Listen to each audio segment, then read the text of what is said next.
उत्तर प्रदेश के इलेक्शन होने वाले हैं। कई जगहों पर सियासी माहौल गर्म है। मेरे अजीजों, मुझे सीट कुर्सी से कोई मतलब नहीं, लेकिन मैं ये देखता हूं यहां सारी जात, सारी बिरादरियां अपना अपना गठबंधन बना रही हैं। मैंने देखा कि मुसलमान इसमें कहां हैं।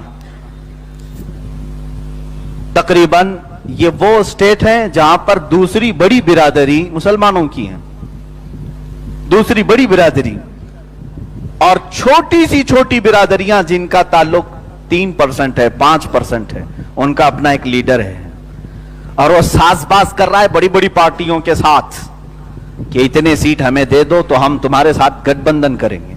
मरकजी हुकूमत पर कायम पार्टी, रूलिंग पार्टी के साथ बिहार के स्टेट में 3% रखने वाली तादाद का एक लीडर सीटों के लिए ये साजबाज कर रहा है। पूरे स्टेट में देखा, कहीं कोई ऐसी हमारी क़ियादत नजर नहीं आ रही जो बनाम मुसलमान बात कर सके। देखा हर पार्टी में ये टुकड़े टुकड़े मौजूद हैं, हर पार्टी में।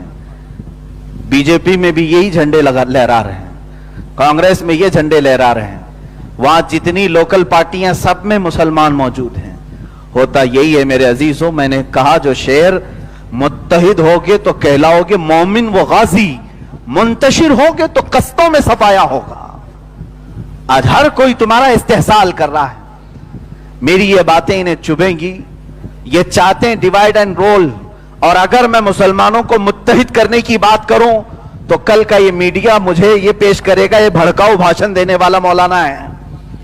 हम अगर यूनिटी की बात करें, इत्तेहाद की बात करें, तो डर इनको है कि पूरे मुसलमान मुत्तहिद हो जाएं तो फिर हमें इनकी बात माननी पड़ेगी, इनके मुतालबे सुनने पड़ेंगे।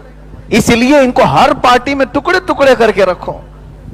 अजीजान गिरामी वकार, आज हमारी पोजीशन यह है, दलित बिरादरी का अगर लीडर अपने तमाम कम्युनिटी को मुत्तहिद होने की बात करे तो कहेंगे वो अपनी कम्युनिटी की बात कर रहा है, कोई मसला नहीं। सारे दलितों को जमा करने की बात कर रहा है।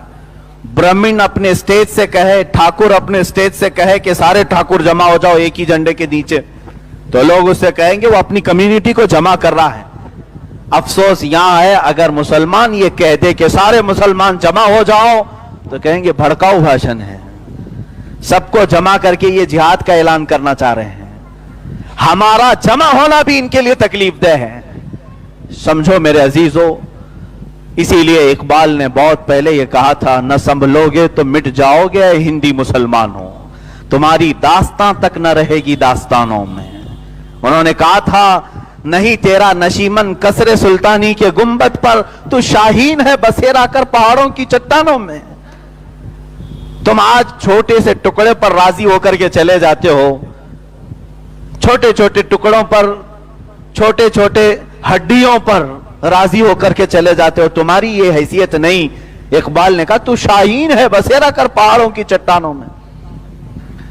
मैं आज ये महसूस करता हूं कि जो दो लफ्ज उनसे, इन दो लफ्जों से जिनको तकलीफ है वो मैं आपको दोहरा रहा हूं। अजीजा ने गिरामी, 1920 या 21 या इसी असना की बात है, 1920, 21, जो आज 100 साल का अरसा होने आ रहा है। अंग्रेजों का एक बड़ा दानिश्वर है, उसने कहा था कि हम ये तमाम चीजें खत्म करेंगे। एक आलिम दीन है, उन्होंने इस रिपोर्ट को नकल किया है, पेश किया है। उसके साथ जो उनकी गुफ्तगू हुई वो कहते हैं, तुमने तो खिलाफत तुर्की की ये सब खत्म किया, जिसको ओथमान एम्पायर कहा जाता है, उस्मान एम्पायर, ये खत्म कर दिया।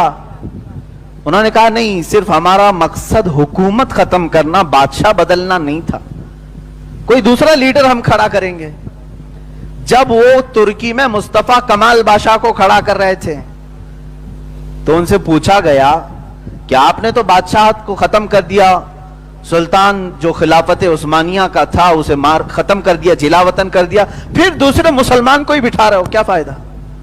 उन्होंने कहा हमको मतला मुसलमानों से नहीं, हम बिठाएंगे किसी मुसलमान को ही, उसको जिसके मुंह में हमारी जुबान होगी। हमें जो टेंशन है وہ دو لفظ ہیں یہ تاریخ سے مٹ جائیں ان کے, اور اسی سے آج تک ہم ہارتے رہے ہیں. کتنے سالوں سے؟ 1300 سال سے ہم ہارتے رہے, یہی دو لفظ ان کے اندر موجود تھے. بڑے پتے کی بات ہے. انہوں نے پوچھا کون سے دو لفظ ہیں؟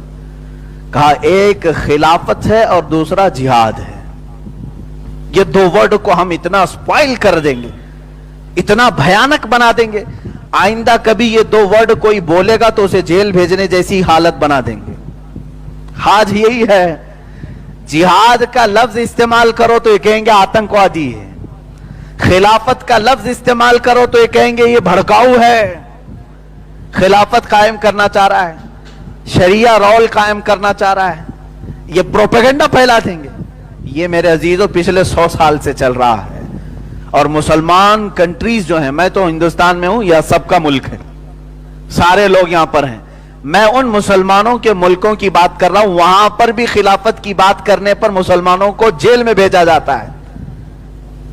ہاں کوئی کر کے دکھا دے. سعودی عرب میں اگر کوئی کہہ دیا کہ خلافت اسلامیہ جیسی تھی ویسے ہونی چاہیے, اسے جیل بھیج دیا جائے گا. نہ, بادشاہت چلے گی, ایک ہی خاندان رولنگ کرے گا, دوسرے کا کسی کا حق نہیں ہوگا. جبکہ خلافت ایسی نہیں. اگر خلافت ہونا تھا ایسے ہی حضور اکرم صلی اللہ تعالی علیہ وسلم اپنی زندگی میں اپنے خاندان والے کو جانشین بنا دیتے. امت کے اوپر چھوڑا, امت نے حضرت ابو بکر صدیق کو چنا. حضرت ابو بکر صدیق کے اس وقت 3 بیٹے موجود تھے, وہ خلیفہ اسلام اپنے بیٹوں کو جانشین بنا دیتا جیسے سجادہ نشین چلتے ہیں. پیر صاحب کے بعد بیٹا تخت پر بیٹھتا ہے, آج بھی یہ نظام ہے درگاہوں کا. حضرت ابو بکر صدیق کا کوئی بیٹا سجادہ نشین نہیں بنا, بلکہ حضرت عمر فاروق رضی اللہ تعالیٰ عنہ آپ کے ہاں خلافت آئی. حضرت عمر جب آخری وقت میں تھے, ان کے بیٹے حضرت عبداللہ ابن عمر رضی اللہ تعالیٰ عنہ صحابی رسول ہیں اور جلیل القدر صحابی ہیں جن سے کثیر حدیثیں مروی ہیں. حضرت عمر فاروق رضی اللہ تعالیٰ عنہ نے 6 صحابہ کو بلایا اور کہا یہ 6 میں سے کسی کو چن لینا, خبردار میرے بیٹے کو خلیفہ نہیں بنانا. یہ اسلام نہیں ہے, یہاں پر وراثت میں خلافت نہیں چلتی, وراثت میں یہ جانشینی نہیں ہے, بلکہ امت میں جو سب سے زیادہ پرہیزگار ہے وہ ہمارا قائد ہے, جو سب سے زیادہ متقی ہے وہ ہمارا رہنما ہے. امت نے اسی طرح رکھا. سیدنا عثمان غنی رضی اللہ تعالیٰ عنہ کے بعد حضرت عثمان رضی اللہ تعالیٰ عنہ کے بھی خاندان والے موجود تھے. آپ نے اپنے خاندان میں سے کسی کو اپنا خلیفہ منتخب نہیں کیا, بلکہ یہ خلافت جیسے رسول کریم صلی اللہ تعالیٰ علیہ وسلم چھوڑ گئے تھے امت کے اوپر, ایسی حضرت عثمان بھی جاتے وقت امت کے حوالے کر گئے, اور ساری امت نے اس شیر خدا کو چنا جس کی قیادت میں کسی کو شک نہیں تھا. عزیزان گرامی وقار, یہ خلافت کے معاملات تھے, لیکن آج کسی بھی اسلامی نام کی کنٹری میں نہ خلافت قائم ہے, نہ حضور اکرم صلی اللہ تعالیٰ علیہ وسلم کا وہ منہاج, وہ طریقہ قائم ہے. نام کے لیے یہ جبے کبے پہن کر کے اسلامی کہلاتے ہیں, لیکن حقیقت